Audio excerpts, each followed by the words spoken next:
الف لام میم T V میں خوش آمدید۔ ہمارے اس چینل کو سبسکرائب کریں اور اس بیل آئیکن کو ضرور دبائیں تاکہ ہماری لیٹسٹ ویڈیو کی نوٹیفیکیشن آپ کو موصول ہو سکے۔ شکریہ۔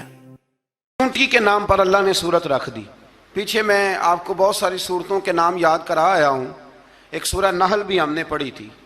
تو اللہ تبارک و تعالیٰ نے اس سورت میں قرآن کریم کی حقانیت، مومنین کی صفات، مختلف انبیاء کے احوال، اللہ تعالیٰ کی توحید پر دلائل، قیامت کی ہولناکیاں اور حیات بعد الموت کا ذکر فرمایا۔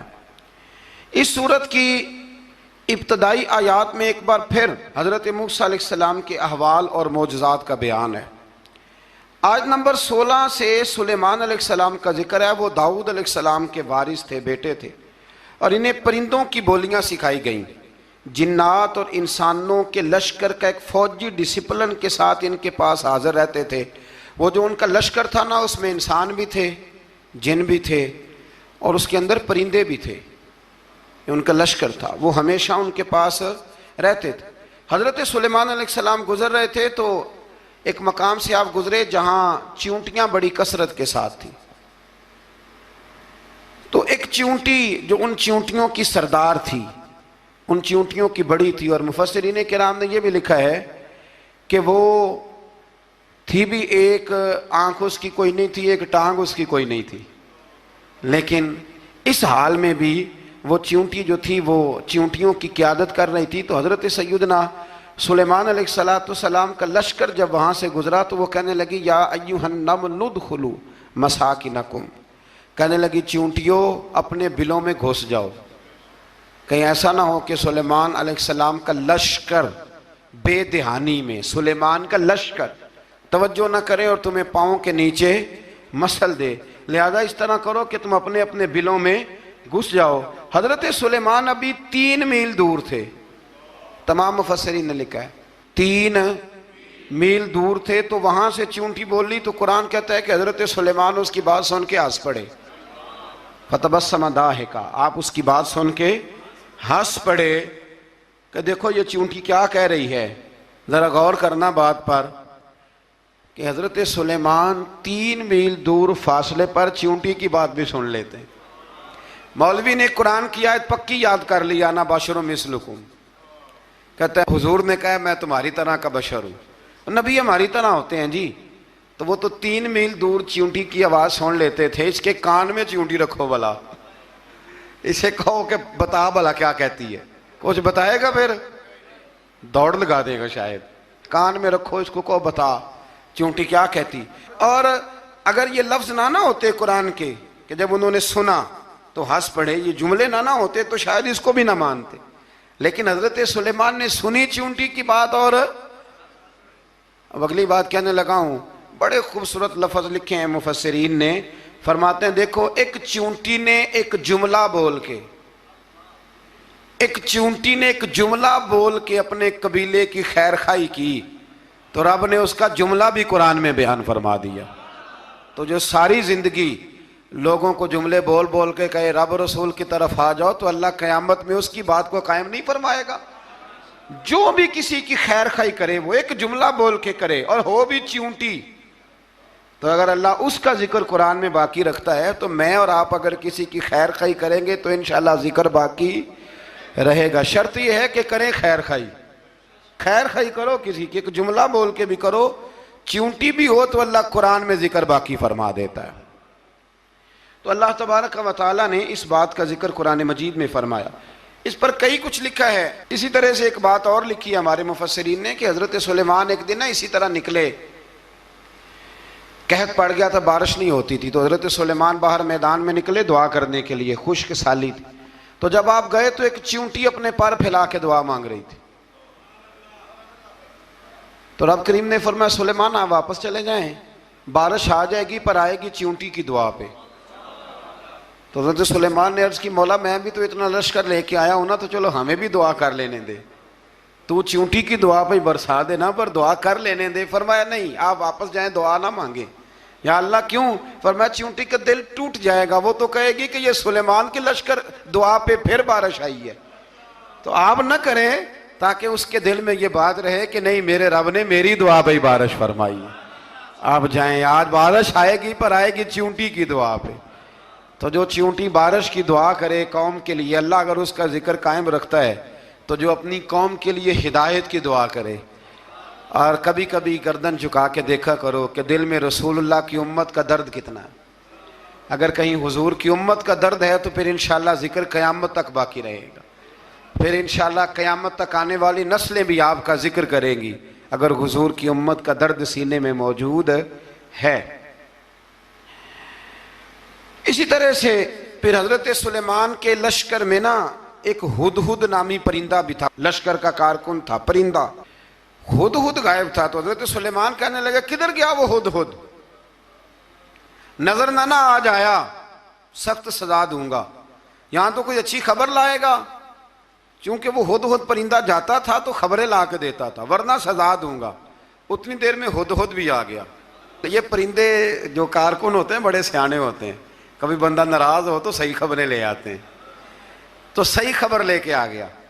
آتے ہی آ کے بیٹھا تو اس نے حضرت سلیمان علیہ السلام نے کہا کہاں تھے؟ عرض کرنے لگا حضور میں ملک سبا گیا تھا، وہاں ایک عورت حکمرانی کرتی ہے، اس کا نام بلقیس ہے، بہت بڑے تخت پہ بیٹھتی ہے، 80 گز اس کا تخت لمبا ہے، 40 گز چوڑا ہے، اور شاید 80 من کے 80 ٹن اس کا وزن ہے. تو حضور وہ سورج کو پوچھتے ہیں. تو حضرت سلیمان نے فوراً خط لکھا، فرمایا جا کے اسے میرا خط دے دو کہ یہاں تو کلمہ پڑھ کے ہماری فرما بردار بن جائے، ورنہ تیار ہو جائے. جو اللہ کے غیر کو پوچھتے ہیں ہم ان کے خلاف جنگ کریں گے. وہ جب لے کے گئے نا خط یہ حدود گیا تو وہ میٹنگ کر رہی تھی، اس کے وزیر مشیر سارے بیٹھے تھے. اس نے جا کے خط پھینک دیا ملکہ بلقیس کی جھولی میں. اس نے خط پڑھا تو ڈر گئی، وزیروں کو بلایا. حضرت سلیمان، قرآن کہتا ہے حضرت سلیمان نے کہا تھا خط پھینک کے نا تو سائڈ پہ ہو کے سننا وہ کیا کہتے ہیں. بندوں کے لیے منع ہے، پرندوں کے لیے جائز ہے.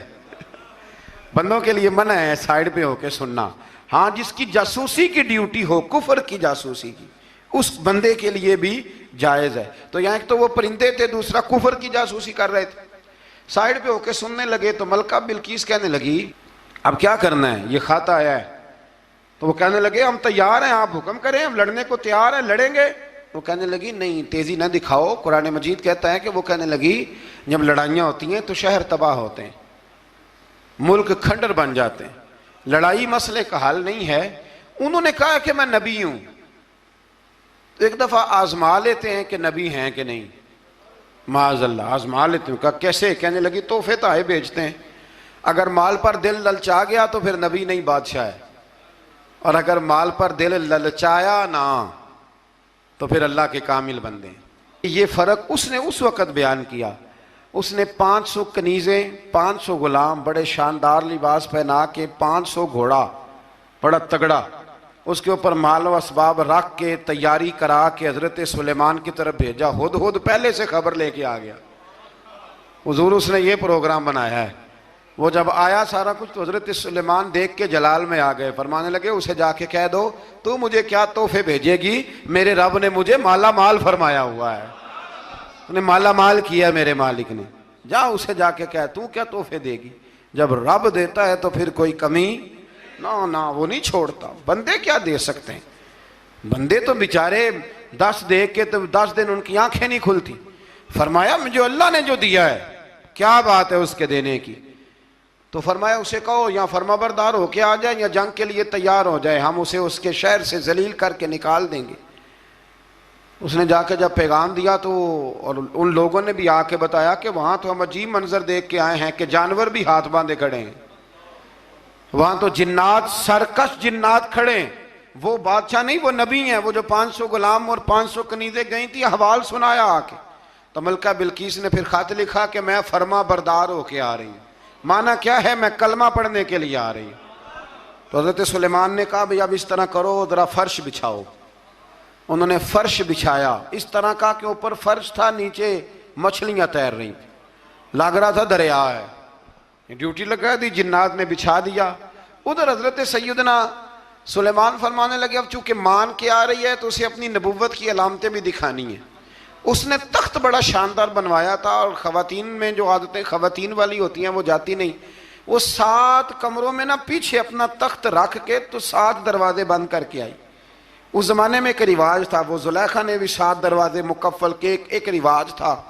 ایک کمرہ, پھر کمرے کے پیچھے کمرہ, پھر اس کے پیچھے کمرہ, پھر اس کے پیچھے کمرہ, اور اس کو بڑے موٹے تالے لگائے جاتے تھے. اور فلسفہ یہ تھا کہ ایک تالا توڑے گا کوئی تو جب تک سپاہی آ جائیں گے, اور اگر اس کے توڑنے تک نہ آئے تو دوسرے کے توڑنے تک آ جائیں گے, اور اس کے توڑنے تک نہ آئے تو 7ویں تک تو آ جائیں گے. یہ ان لوگوں کا نفسیاتی معاملہ تھا, سوچ تھی. 7 کمروں میں مکفل کر کے نا وہ نکلی تو حضرت سلیمان علیہ السلام کہنے لگے بھئی مجھے اس کا تخت چاہیے اس کے آنے سے پہلے. اس کے آنے سے اس واقعے کی کیا ضرورت تھی قرآن پاک میں؟ یہ کیا حاجت تھی یہ تخت والی ساری بات قرآن نے کیوں بیان کی؟ پوچھیں آپ اپنے دل سے بھی اور انکار کرنے والے منکرین سے بھی, اس کی کیا ضرورت تھی؟ وہ جو کہتے ہیں جی ولی کی کرامت کی کیا ضرورت ہے, سیدھی سیدھی نماز پڑھو, روزہ رکھو, حج کرو, زکوٰۃ دو, تو پوچھو ان سے ایک سورت نمل کے اندر اس ساری تفصیل کی کیا ضرورت تھی؟ ختم ہو گئی جب وہ کلمہ جو پڑھ رہی ہے تو پھر اس سارے واقعے کو رب کیوں بیان فرماتا ہے؟ حضرت سیدنا سلیمان فرمانے لگے تخت چاہیے, اور چاہیے اس کے آنے سے پہلے. قال عفریت من الجن, جنوں میں سے ایک بہت بڑا جن بولا, کہنے لگا حضور آپ کا یہ تخت برخاست ہونے سے پہلے لے آؤں گا. یہ جو آپ میٹنگ کر رہے ہیں نا, یا آپ فیصلے ختم, کچھ نے لکھا صبح سے شام تک میٹنگ ہوتی ہے اور اس کو آنے میں پتہ نہیں کتنے دن لگیں گے, تو میں یہ برخاست ہونے سے پہلے. اور کچھ نے کہا دی آپ شرط کیوں لگاتے ہیں کہ صبح سے شام تک ہوتی؟ اس جن نے کہا دی آپ 10 منٹ میں فارغ ہو جائیں, آپ فارغ ہوں گے تو تخت آ جائے گا. مفسرین نے لکھا ہے کہ جب قرآن کہتا ہے کہ اس نے کہا کہ آپ کے فارغ ہونے سے پہلے, تو اس کا مطلب ہے کہ جب آپ اٹھیں گے, یہ جگہ خالی کر دیں گے تو تخت یہاں کیویں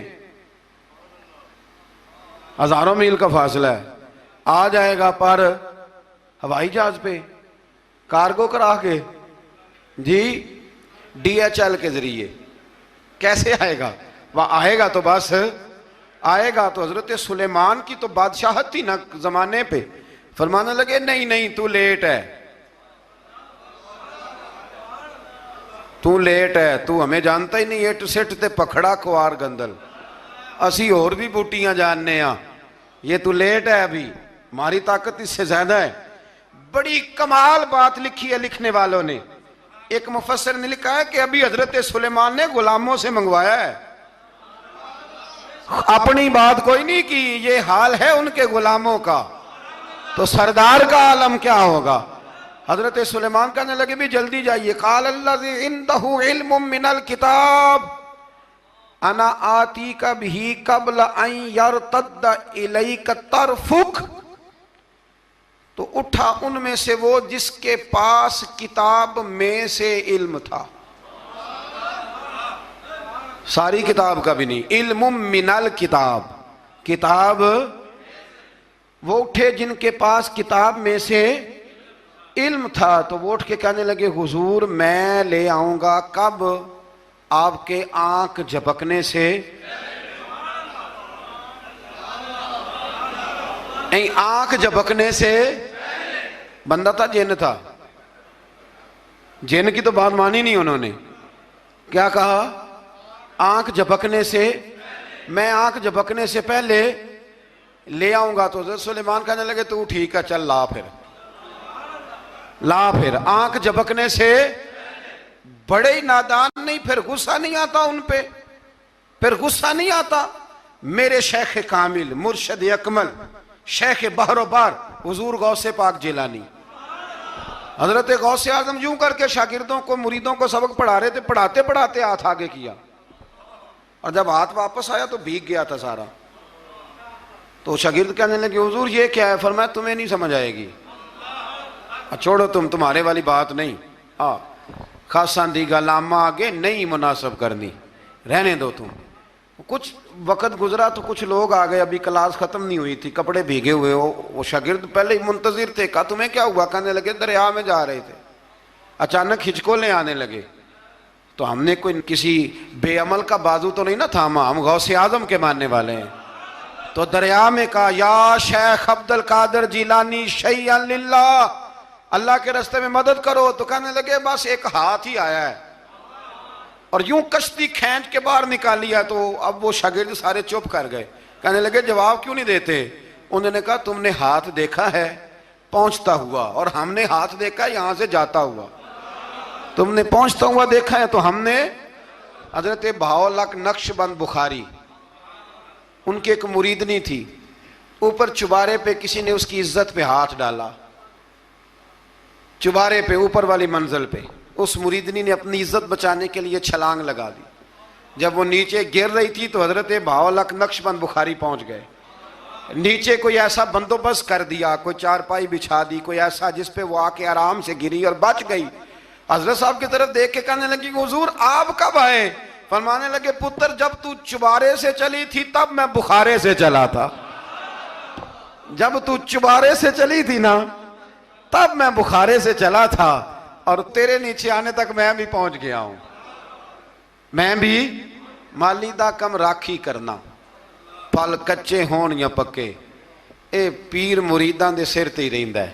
اے جھوٹے ہون یا سچے، یہ پکی غلامی کریں یا کچی کریں، پیر کی بھی مجبوری ہوتی ہے. کیا کریں، پیر مریدان دے سر تے ہی رہندا ہے. اے جھوٹے ہون یا سچے، کیا کیا جا سکتا ہے؟ دیکھیں نا، نافرمان بیٹے کا بھی تو جائیداد میں حصہ ہوتا ہے نا. نافرمان بھی ہو تو جائیداد میں حصہ تو چلو، باپ ناراض رہے گا تو اللہ ناراض رہے گا، بات الگ ہے، پر جائیداد کا حقدار تو ہے نا، چاہے نافرمان ہی ہے. پیر مریداں دے سر تے ہی رہندا ہے. اے جھوٹے ہون یا. پھر وہ تخت آ گیا تو حضرت سلیمان سے پوچھا یہ کیا ہے؟ قال ھذا من فضل ربی. فرمانے لگے کچھ بھی نہیں. حضرت سلیمان کہنے لگے یہ میرے رب کا فضل ہے. شاید سب مفسرین نے بڑی بڑی باتیں کی ہوں، پر یہاں ایک قاضی ثناء اللہ پانی پتی رحمت اللہ علیہ کا فقرہ میں پڑھ رہا تھا، بڑا مزہ آ رہا تھا. قاضی صاحب فرمانے لگے اس آیت پہ، قاضی صاحب کہتے ہیں جن پر نرا فضل تھا، ھذا من فضل ربی، نرا فضل. فرمایا ان کی تو اتنی طاقت ہے کہ وہ ہزاروں میل دور سے 80 گز لمبا 80 گز چوڑا تخت آنکھ جھپکنے سے پہلے لے آتے ہیں، اور جن کے بارے میں اللہ فرماتے ہیں بشر المؤمنین بِأَنَّ لَهُم مِّنَ اللَّهِ فَضْلًا كَبِيرًا. فرمایا محبوب اپنے غلاموں کو خوشخبری دے دیں، باقیوں پہ نرا فضل تھا، ان پر تو فضل کبیر ہے، ان پر تو بڑا ہی فضل ہے اللہ کا. تو فرمایا جن پر فضل کبیر ہو، ایک نہیں، اس پر میں بڑے دلائل دے سکتا ہوں. کرامات اولیاء پر میں بڑے ہی دلائل دے سکتا ہوں، بڑے. غوث اعظم رضی اللہ تعالیٰ عنہ کے بعد بادشاہ آیا تو کہنے لگا پیر تب مانوں گا جب سیب کھلائیں گے. سیب کا موسم ہی نہیں تھا. تو حضرت صاحب آتے ہی اسے کہنے لگے اب تو میری ولایت کو سیبوں پہ تو نہ تول، اب سیب کھلائے تو ولی یا نہ کھلائے تو ولی کوئی نہیں، یہ تو اب میری ولایت کو سیبوں پہ تو نہ تول. تو حضرت صاحب نے یوں ہاتھ اٹھایا تو اللہ نے 2 سیب عطا فرمائے. تو وہاں جملہ ہے حضور غوث اعظم کا. فرمانے لگے اگر اللہ حضرت مریم سلام اللہ جو بنی اسرائیل کی ولیہ ہیں، ولی ہے نا، وہ نبی تو نہیں نا، عورت نبی نہیں ہو سکتی. فرمایا اگر اللہ انہیں بغیر موسم کے پھل دے سکتا ہے میں تو محمد عربی کا نوکر ہوں. فرمایا اب نہ 2 سیب آئے تھے تو وہ کہنے لگا میرے تو دل میں 1 سیب تھا نا. تو حضور غوث اعظم نے نا 1 سیب مجھے دیا، 1 میں نے کھایا تو 1 غوث پاک کھانے لگے. کہتے ہیں میں نے وہ منہ میں رکھا، ذرا ترش تھا، تو میرے چہرے کا وہ رنگ دیکھ کے نا، اثر دیکھ کے کہ تلخی محسوس، تو غوث اعظم کہنے لگے میرے والا کھا. تو 1 انہوں نے کاٹ کے ٹکڑا دیا، کہتے کھایا تو بڑا میٹھا تھا. تو میں نے کہا حضور آئے تو دونوں ہی غیب سے ہیں، تو آپ کے والا میٹھا ہے میرے والا کڑوا ہے. تو آپ فرمانے لگے آئے تو دونوں غیب سے تھے، پر ایک کو ذرا ظالم کے ہاتھ لگ گئے ہیں نا، اس کو تنبیہ بھی کر دی کہ ظلم سے باز آ جا، تنبیہ بھی کر دی. فرمایا ہاتھ ظالم کے لگے اس لیے ترش ہو گیا، سیانا بن. 1 نہیں 20 درجنوں. لیکن پتہ نہیں کیوں لوگ اڑ گئے، پتہ نہیں کیوں کڑ کے آ گئے کرامت اولیاء کے معاملے میں. بالکل. اور پھر کسی حدیث میں یہ نہیں آیا کہ اس زمانے میں ولی ہوں گے تو اس زمانے میں ولی نہیں ہوں گے. حضور نے فرمایا میری امت کبھی گمراہی پر جمع نہیں ہوگی. اقبال کہتے ہیں اولیاء کیا ہوتے ہیں؟ اولیاء کیا ہیں؟ جواسیس القلوب. اقبال کہتا ہے ولی کا بہت بڑا ولی تم نے دیکھنا ہو تو اسے دیکھو جو تیرے دل کا جاسوس ہے.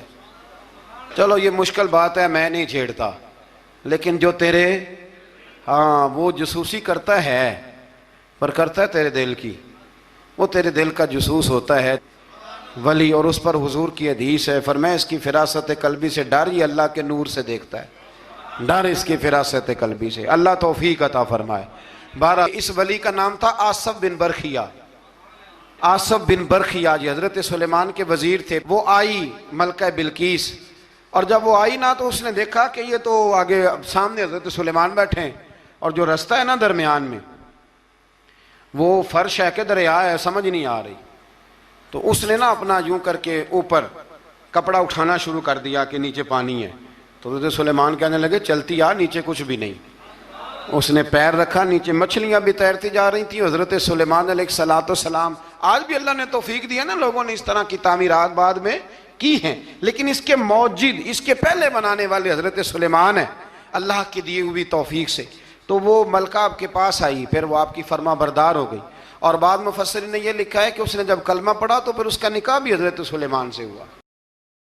اللہ اللہ اللہ لا الہ الا